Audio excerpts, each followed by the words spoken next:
মারা যাইব, মারা যাওয়ার পরে আমাকে যেন গভীর রাত্রে,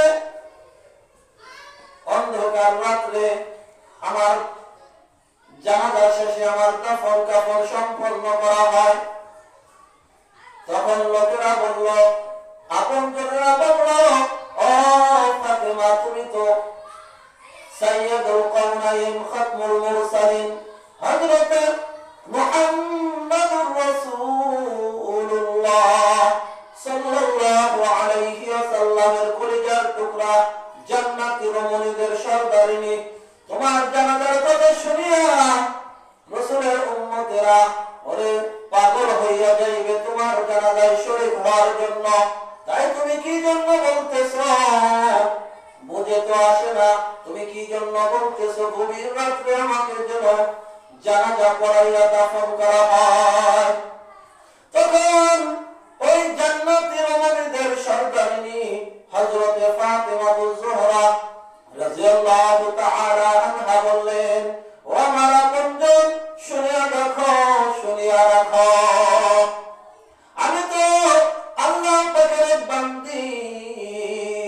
আল্লাহ পাক রব্বুল আলামিন আমার উপর পর্দা ফরজ করেছিল।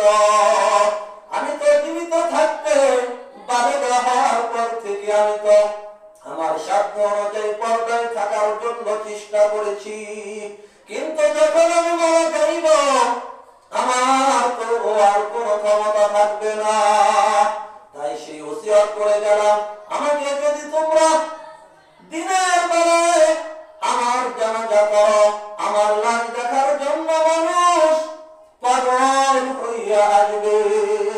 তারা যদি মৃত্যুর পরে আমার লাশকে দেখিয়া তারা যদি বুঝতে পারে আমি ফাতেমা এতটুকু লম্বা ছিলাম, আমি ফাতেমা এতটুকু মোটা ছিলাম, এইটা যদি তারা দেখে ফেলে, আমার মাওলা পাক আল্লাহ পাক রব্বুল আলামিন আমাকে জিজ্ঞাসা করবে, ও ফাতেমা, তোমার মৃত্যুর পরে তোমার লাশকে মানুষেরা দেখেছিল, তোমার শরীর কত মোটা ছিল দেখেছিল?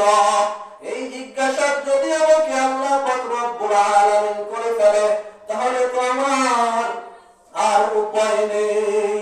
ও শান্ততার মুসলমানেরা, ও মহিলা মা বোনেরা, একটু ভেবে দেখো এই ঘটনা। যেই ফাতেমা জান্নাতি রমণীদের সরদারিনী হবে, সে মৃত্যুর আগে কি ওসিয়ত করে গেল যে মৃত্যুর পরেও আমাকে পর্দায় রাখিও। এইভাবে আমাদের পর্দায় থাকতে হবে।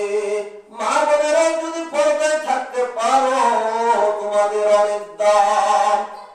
একটি কথা মনে হলো বলে রাখি, চারটি জিনিসের মধ্যে দাম।